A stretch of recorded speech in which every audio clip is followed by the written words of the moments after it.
In the vast tapestry of time, where countless stories weave the fabric of our past, there lies an epic so profound, it birthed the very essence of narrative. Join us on a journey to the cradle of civilization, where words first took flight from the whispers of the ancients. This is the story of the Epic of Enmerkar. A story that transcends time, etched in the memory of clay and stone. Yes, a tale that speaks of power, ambition, and the eternal quest for immortality. So, let us embark on this odyssey of words and wonder as we unravel the mysteries of the Epic of Enmerkar.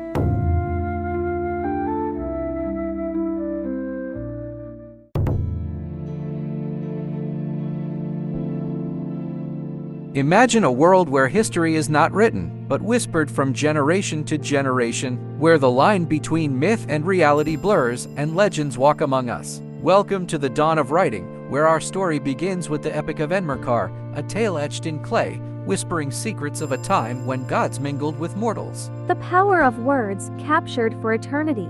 Precisely. Our protagonist, Enmerkar, ruler of Uruk, is said to have built a massive ziggurat dedicated to the goddess Inanna. But his ambitions stretched beyond towering structures. He sought to unite the region under one language. One language, but diversity is the spice of life. True, but imagine the unity. Now, Enmerkar's quest led him to challenge the Lord of Aratta, a rival city. He demanded tribute, believing it his divine right, and thus the stage for conflict was set. A divine right? That's a bold claim.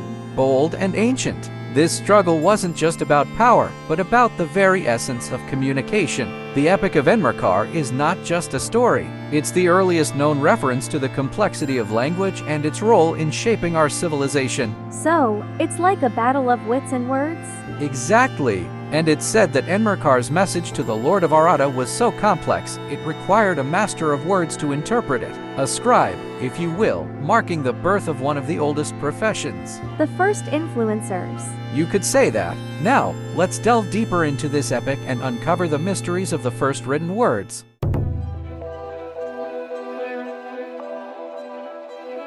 As we venture further into the Epic of Enmerkar, we stumble upon a quest that has haunted humanity since the dawn of time, the quest for immortality. Enmerkar, like many before and after him, dreamed of a legacy that would outlive the sands of time. A dream shared by many, yet achieved by none. Indeed, but our tale takes a twist, for Enmerkar's desire was not for personal glory, but for the immortality of his realm, Uruk. He envisioned a city that would stand as a testament to human achievement, a beacon of civilization. Uruk, a name that echoes through history.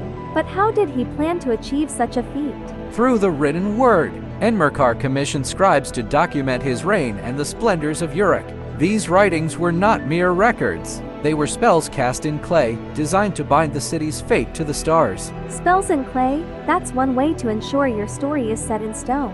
Quite literally. And it worked. Uruk became a legend, a city of firsts, the first kings, the first temples, and as some believe, the first stories ever written. So, in a way, Enmerkar did achieve immortality. Precisely. His story, our story, lives on. But let's not forget the price of such ambition. Enmerkar's pursuit led to rivalry, war, and the eventual decline of Uruk. The cycle of rise and fall, a tale as old as time itself. A tale that teaches us the power of legacy and the fleeting nature of power. Now, let's turn the page to the next chapter, where we'll explore the mystical city of Aratta and its enigmatic ruler.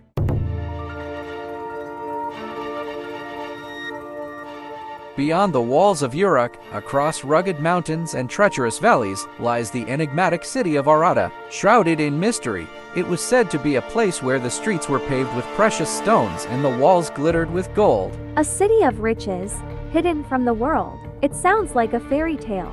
A fairy tale or a clever allegory, Aratta's splendor was more than wealth. It was a symbol of a civilization that thrived in harmony with nature and the divine. Harmony with nature, you say? That's a concept we could learn from today. Indeed, but let's not stray from our path. The ruler of Aratta, unlike Enmerkar, was a man of few words. He believed in the power of silence and the wisdom it conveyed. A stark contrast to Enmerkar's grandiosity. Exactly. This silent king received Enmerkar's complex message, a message so intricate that it was said to be a riddle wrapped in a mystery. A riddle? Now that's a challenge I'd like to see.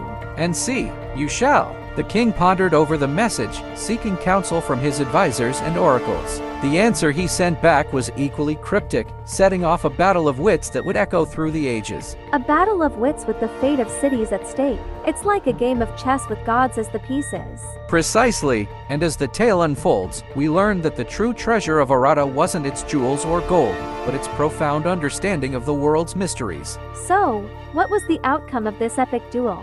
That is a story for the next chapter. For now, let us marvel at the thought that once, two great cities communicated not with swords, but with the might of their intellect.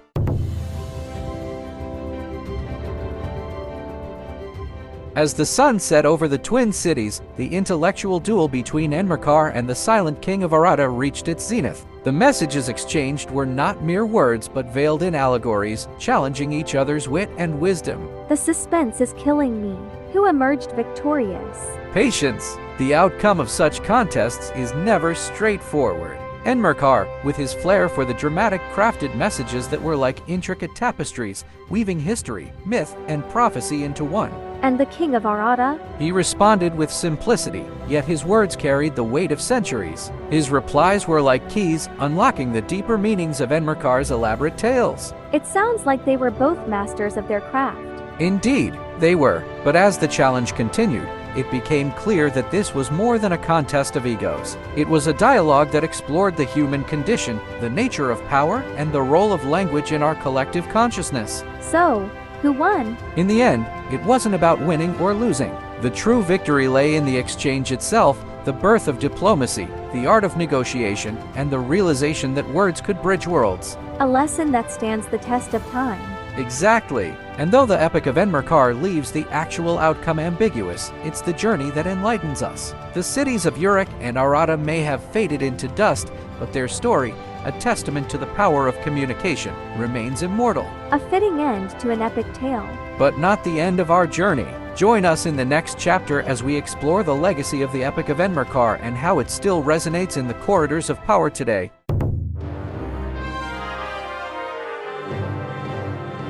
As our journey through the Epic of Enmerkar comes to a close, we reflect on the legacy of words. This ancient epic, more than a story of rivalry and ambition, is a beacon that illuminates the enduring power of language. It's fascinating how words from millennia ago still resonate with us. Indeed, the Epic of Enmerkar teaches us that words can build empires and topple kings. They can start wars and end them. They are the architects of history and the fabric of our collective memory. And yet, they are as fleeting as the wind.